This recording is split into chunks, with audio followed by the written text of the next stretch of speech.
"Don't touch me, you stupid black girl." The words ripped across the velvet dining hall like a broken glass shattering on marble. Every fork froze mid-air. Conversations died in throats.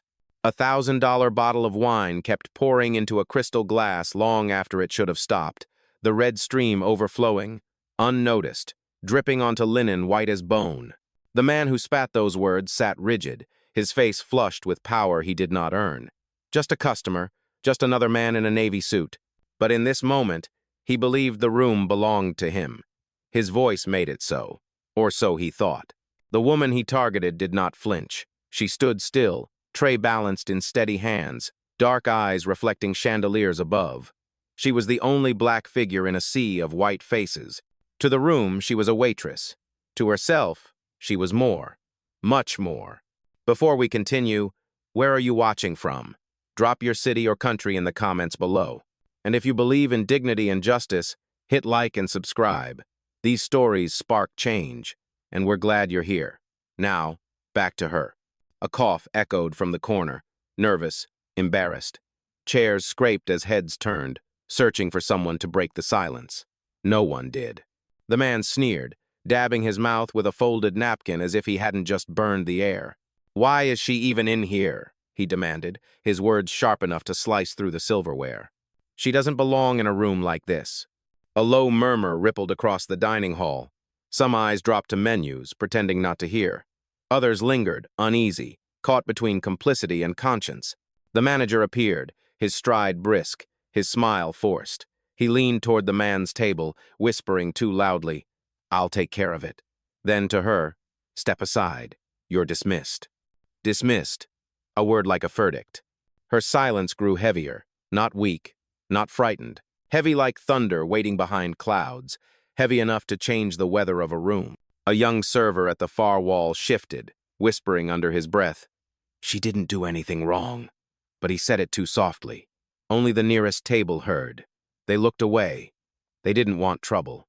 The man laughed, loud, theatrical. "See? Even your own boss knows your place." His voice bounced off mirrors and chandeliers, turning the dining hall into his private courtroom. But the trial wasn't his to win. Not tonight. Because the woman didn't move, didn't argue, didn't shrink. She let the silence stretch until it strangled the laughter itself. And as the camera phones began to rise, one by one, a storm was already forming around him. The manager's shoes clicked hard against the marble as he stepped closer, his smile tight enough to crack glass. He didn't even look at her when he spoke. "Sir, I understand. I'll handle this," he said, bowing slightly toward the white man at the table. Then, sharper to her, "Step aside. You're dismissed." Dismissed. A word that landed like a gavel, sealing judgment before trial. The room stirred. A woman in pearls adjusted her chair, pretending to be fascinated by the wine list. A man in cufflinks whispered something to his companion, and they both smirked. In the corner, a young couple exchanged uneasy glances. One of them, shaky but bold, lifted a phone. The lens caught her face, her tray, the tension trembling in the air. The man at the table leaned back, enjoying the theater of it all. His voice carried across the hall. "See? Even your boss knows your place." Laughter rose from another table, not loud but sharp enough to pierce. She didn't move. Her tray remained perfectly balanced, as if anchored to the floor itself. That silence, it wasn't empty. It was weight, pressure. Every second she didn't speak made the man's words echo louder, uglier, harder to ignore. The manager snapped his fingers at another server. "Escort her out." The young server froze, his eyes flicking from the manager to her. His lips parted, but no words came. His hand twitched toward her elbow, then pulled back. "She didn't even," he whispered, too soft for anyone but the nearest guest to hear. But someone did hear, a woman 2 tables away. She turned to her companion, voice low but urgent. "This isn't right." The camera phones multiplied. First one, then 3, then 5. The glow of recording screens lit the corners of the room, capturing every breath, every pause, every insult. The man chuckled at the sight. "Go ahead, film it. Nobody cares. She's nothing." He tossed his napkin onto the table, careless, as if the verdict was already written. But it wasn't, because at that exact moment, her eyes lifted not at him, not at the manager, but at the cameras. She didn't blink. She let the world in. And for the first time that night, the room felt less like his courtroom and more like hers. The crystal stemware trembled as the man slammed his palm onto the table. Red wine leapt from his glass, bleeding across the white linen like a wound spreading in real time. "You think you can serve billionaires?" he barked, voice thick with scorn. "You can't even pour water right. People like you don't belong in places like this." The words hung in the air, rancid and heavy. The manager flinched but did not protest. Instead, he nodded toward the man's table. "Please, sir, forgive this disruption. I'll have her removed immediately." Removed. Another verdict. Another strike of an invisible gavel. The young server from before stood frozen, his face pale. He shifted his weight, his mouth opening as if to speak, but the manager shot him a look sharp enough to slice him back into silence. The woman didn't move. Not a twitch, not a tremor. The tray in her hands might as well have been carved from stone. Her stillness unsettled the room in ways shouting never could. From the far side of the dining hall, a guest whispered, "This is wrong." Another murmured in reply, "Don't get involved." Yet both raised their phones, lenses gleaming like searchlights in the dark. The man at the table smirked wider, intoxicated by the spotlight he mistook for power. He balled the napkin in his fist, then with a snap of his wrist, hurled it into her face. Gasps erupted. Forks clattered onto porcelain. "You people should know your place," he roared, his voice echoing against chandeliers, mirrors, and high-painted ceilings. The napkin slid down her cheek, soft as ash. She didn't brush it away. She didn't blink. She let it fall at her feet, the silence around her more deafening than the outburst itself. The manager barked again, desperate to seize control. "That's enough. Out. Now." But the demand only sharpened the edges of the room. The silence was cracking, not under her weight, but under his. A woman in a sequined dress rose halfway from her chair. "I saw everything," she whispered to the camera in her hand. "This isn't a mistake. This is humiliation." "Oh," the man sneered at her too. "Stay out of it. She's nobody." Nobody. The word dropped like poison into the room, and that was when the shift began. Because nobody doesn't make silence feel like thunder.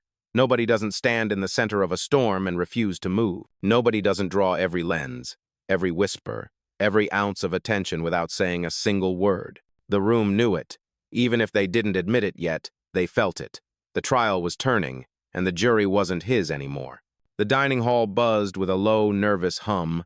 Glasses trembled in hands. Silver forks hovered above plates, but no one dared to pierce the silence that followed his last outburst. The napkin lay crumpled at her feet, a white flag inverted into insult. She bent, not to cower, but to set her tray gently on an empty side table. The motion was deliberate, measured, like a chess player making her opening move. Then she straightened, taller somehow, her gaze steady enough to pin the entire room in place. Her hand slipped into her apron pocket. Out came a slim black phone, its surface glowing faintly in the chandelier light. No panic, no fumbling. She tapped once, raised it to her ear. The man scoffed. "Calling your manager? Go ahead. Maybe they'll remind you what your place island." He chuckled, as if he had already won. But when she spoke, her voice was low, clear, each syllable slicing through the tension. "Activate protocol," she said. On the other end, silence, then a crisp, female voice. "Logged, ma'am. Systems ready. Awaiting confirmation." "Ma'am." The words slipped into the air like a spark in a room soaked with gasoline. The manager stiffened. His eyes flicked toward her phone, then back to her face. He had heard it. Others had too. A couple near the bar exchanged looks, whispers darting like lightning. "Did she just say, ma'am?" The man at the table leaned forward, sneer twitching. "Who the hell do you think you're talking to?" His bravado cracked at the edges, though he didn't know why. Not yet. She lowered the phone slowly, not breaking eye contact. Her silence pressed harder than any argument, forcing the question into every mind in that hall. Who exactly is she? A guest at the far wall muttered to his recording, "Something's going on here. She's not just staff." His clip streamed live, comments already flooding. "Who is she? Don't back down. This feels bigger than dinner." The manager cleared his throat, trying to reclaim control. "Miss, this scene has gone far enough. Step outside now." His voice cracked, betraying the fear underneath. Her eyes shifted to him, calm, unhurried, a storm gathering behind glass. She spoke only 4 words. You'll regret this. The phrase landed heavier than the man's shouts, heavier than the wine stain bleeding across the tablecloth. It wasn't a threat. It was a fact, pre-written, waiting to unfold. The room leaned in, breathless. Phones tilted higher. Every witness knew they were no longer filming a spat in a restaurant. They were filming the start of something larger, something about to turn the entire night upside down. And the man who thought he owned the moment? He was about to learn the truth. It never belonged to him at all. The room's air thickened, heavy as storm clouds before lightning. Cameras hovered, catching every angle. The man in the navy suit smirked still, though his laugh had grown brittle. "Regret?" he scoffed. "You're a waitress. The only thing I regret is letting you near my table." "Oh, Ken," the manager nodded quickly, emboldened. "Exactly. You've embarrassed our guest enough. Collect your things and—" Her voice cut him off. Calm, precise, final, "I am not your waitress." The words cracked through the dining hall like a whip. Conversations stilled. A glass slipped from someone's hand, shattering on marble. She took a step forward, not toward the man but into the open center of the room. Her presence filled the silence, as if the chandeliers themselves had dimmed for her alone. "I am the black woman CEO who owns this establishment." Gasps rippled. Forks hit plates. Guests looked at one another, searching for denial, finding none. The man blinked, the smirk collapsing. What are you talking about?" The manager stammered, face draining of color. "That's impossible. She works here."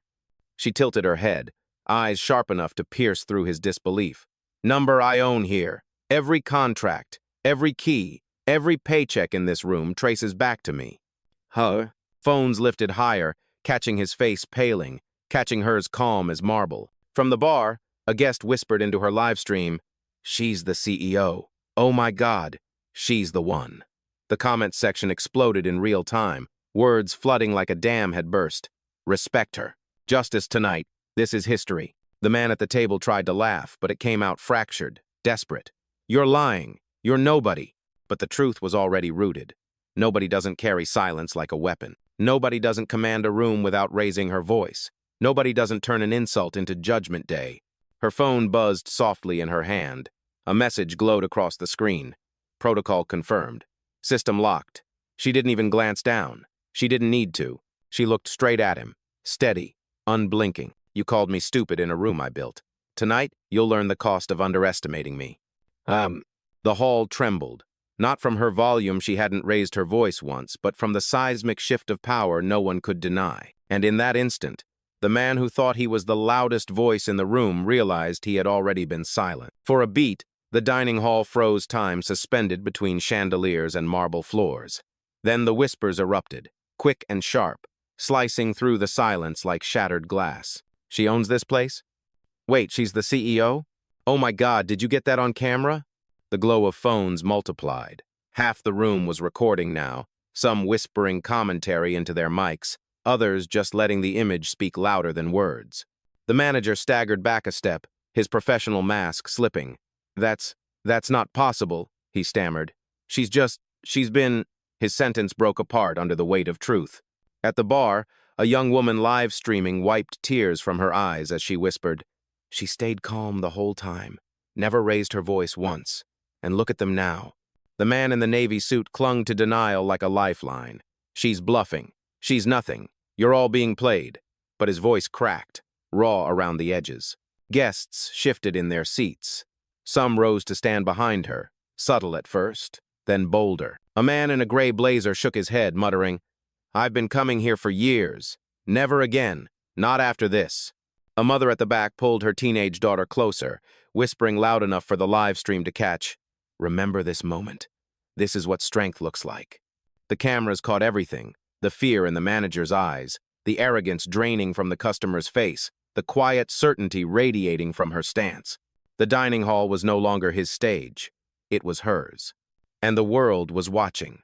The man's chair screeched back as he stood, jaw tight, fists balled. Desperation had found his veins, and it poured out as venom. "You think this changes anything?" he barked, his voice hoarse but loud enough to rattle glass. "You're nothing but a waitress playing dress-up. People like you." He didn't finish the sentence, but the venom was clear, dripping between every syllable. The room recoiled, Gasps broke like waves. A fork clattered onto porcelain somewhere in the back. "You people don't build empires," he pressed on, jabbing a finger at her. "You serve them." The napkin from his table was back in his hand, clenched like a weapon. With a flick of his wrist, he hurled it at her chest. It hit, slid down, and landed at her feet for the second time that night. The crowd erupted not with applause, not yet but with fury. A woman in a red dress shouted, "Enough!" A man with silver hair pointed his phone straight at the aggressor. "Every word is on record." The manager raised both hands, panicked. "Please, everyone, calm down."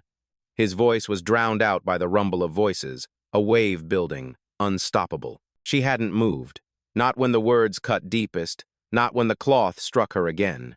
She stood as if carved from the marble beneath her shoes, but her silence was no longer solitary. It was amplified by every witness, every lens, every voice rising against the man who thought he still held the room. For the first time, he looked around and saw it. The jury had turned, and the verdict was already being written without him. The dining hall quaked with restless voices, fury rippling from table to table.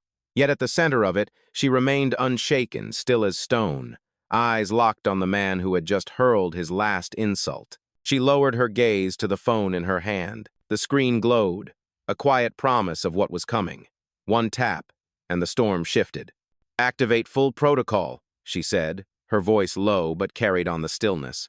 A beat of silence, then a clear reply through the speaker. "Confirmed. Logging incident. Executing sequence now." The word executing sent a shiver down the manager's spine. His eyes darted between her and the man, confusion mixing with fear. "What the hell is this?" the man snapped, his confidence cracking. "She's bluffing. This is some kind of stunt."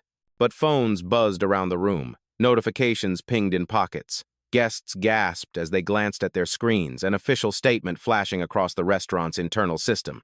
Her name, her title, Chief Executive Officer. The manager's jaw slackened. No, that can't." His voice trailed off, drowned in the collective realization.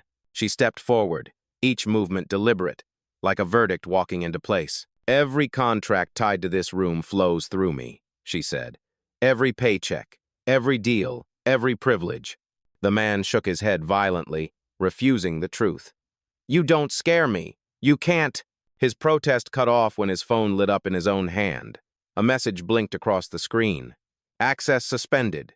Deal revoked." His lips parted, eyes wide. The crowd murmured louder, some filming his reaction, others whispering in disbelief. The live streams captured everything, his face paling, her stance unwavering. "You wanted the world to see me humiliated," she said, voice steady as stone. "Instead, the world will watch you lose everything." The man collapsed back into his chair, the napkin forgotten at his feet. His earlier bravado was gone, stripped away in front of an audience that would not forget. And the jury, the guests, the cameras, the millions watching online leaned toward her, not him. The trial wasn't his anymore. It was hers. And she had just opened sentencing. Her phone still glowed in her hand, but her voice was louder now, not in volume, never in volume, but in weight. "You called me a waitress. You called me stupid. But I am the black woman CEO who owns this establishment. And tonight, every insult is recorded, logged, and permanent." The dining hall detonated with gasps. The manager staggered back, hand gripping the edge of a chair as though it might anchor him to a reality that had just collapsed. She's telling the truth," he muttered, his voice hollow. "Her name's in every system." Guests who had mocked her minutes earlier scrambled to adjust their expressions. Some lowered their phones, shame flickering across their faces. Others doubled down, recording more furiously, desperate to prove they had witnessed history in the making. The man in the navy suit slumped in his chair, color draining from his cheeks. "You're lying," he whispered, but the denial was too thin, too brittle. His own phone buzzed again with a final notification. Contract terminated. Access revoked. He looked at it, and then at her, horror dawning. From the corner, a guest narrated into her live stream. "She owns the building. She owns the deal. And he just lost everything in real time. Hey." The crowd erupted again, but this time not in shock, this time in judgment. Some applauded, some jeered. A chorus of voices rose. "Shame on you. Respect her. Justice." The balance had shifted. The courtroom he thought he controlled was gone. The verdict belonged to her, and every witness knew it. The hall was no longer quiet. It was roaring voices, phones, the crackle of live streams flooding through invisible airwaves. What began as humiliation for one woman had turned into a tribunal against another man. The manager stumbled forward, palms out, his face drained. "Ma'am, I didn't know." His words fumbled, tripping over themselves. He tried to bow, to recover dignity, but it was too late. "You didn't want to know," she replied evenly. "You chose ignorance because it was easier than justice." The crowd rippled with murmurs, approving nods. Guests who once looked away now looked directly at her, as if compelled by gravity. At the center table, the man in the navy suit was unraveling. He tugged at his tie, his chest heaving. His phone buzzed again and again, every vibration a nail in the coffin of his arrogance. Contract revoked, access denied, account frozen. This isn't happening," he muttered, rocking slightly. But it was, and the world was watching. A guest near the bar held her phone high, live streaming to thousands. "Ladies and gentlemen," she narrated, voice trembling with adrenaline, "we are witnessing a CEO reveal in real time."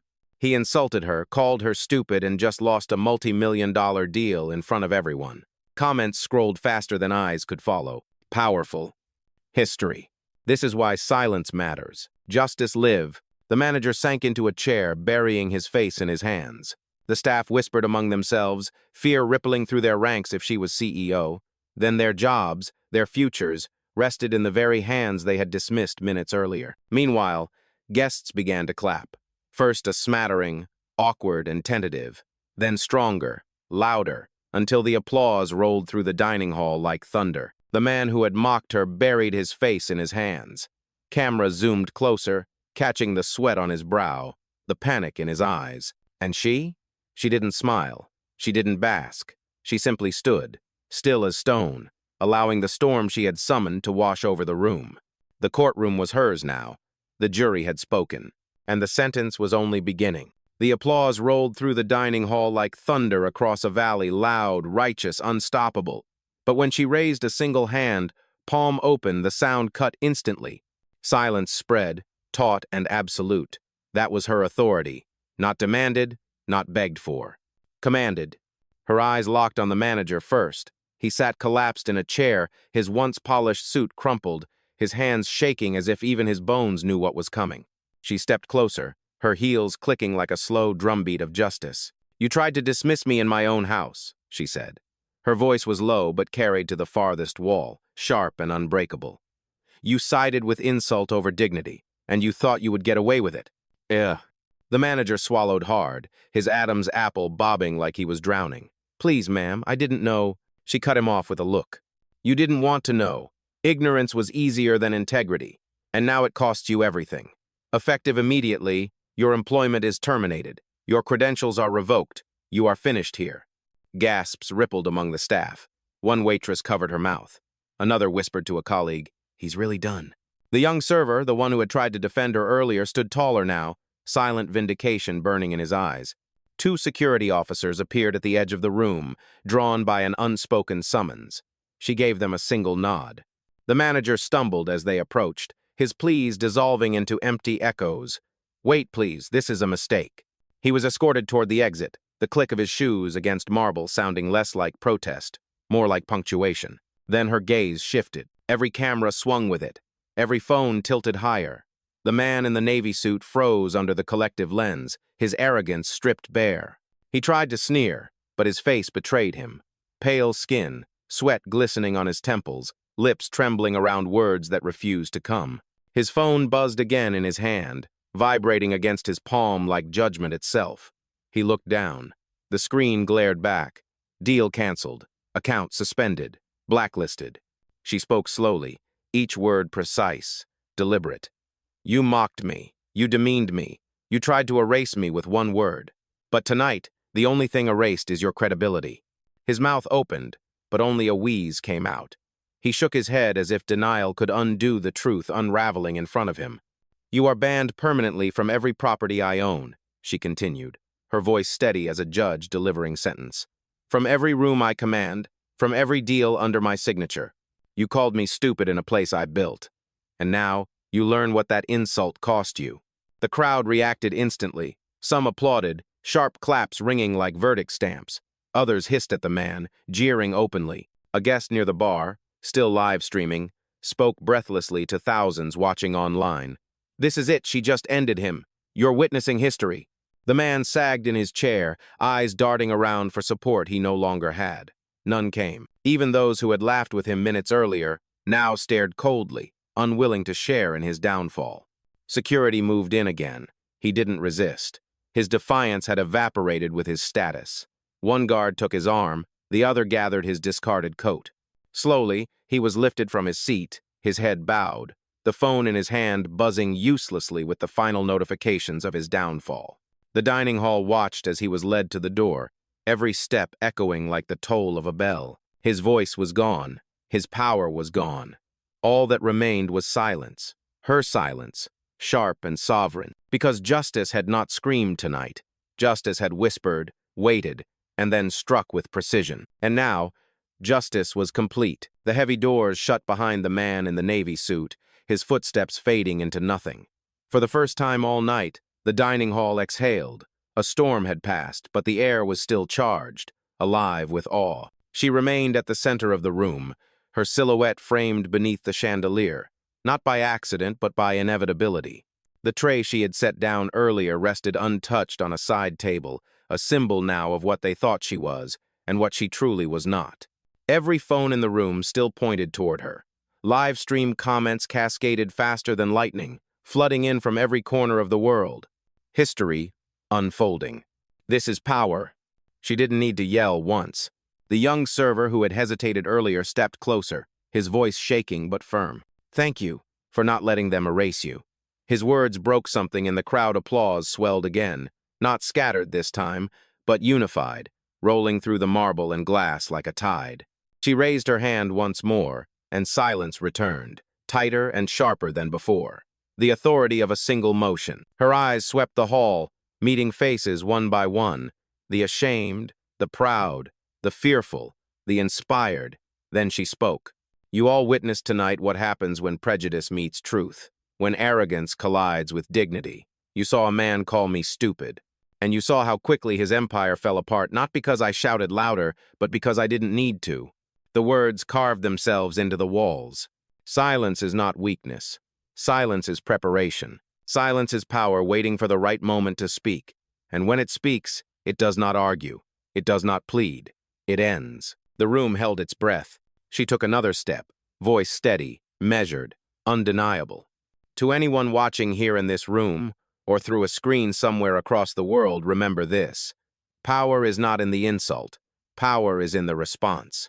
And dignity, once revealed, cannot be taken away. For a heartbeat, the room was utterly still. Then, as if a dam burst, applause erupted louder than before, louder than any ovation this dining hall had ever held. Guests rose to their feet, some clapping, some cheering, some simply recording with trembling hands as history echoed around them. The young server's live stream ticked past 50,000 viewers.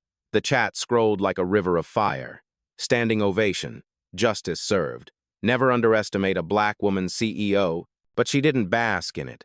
She didn't bow. She simply stood, her presence rooted, her expression calm. She had said what needed to be said. No more, no less. Finally, she placed her phone back into her pocket, retrieved the tray she had set aside, and carried it toward the exit.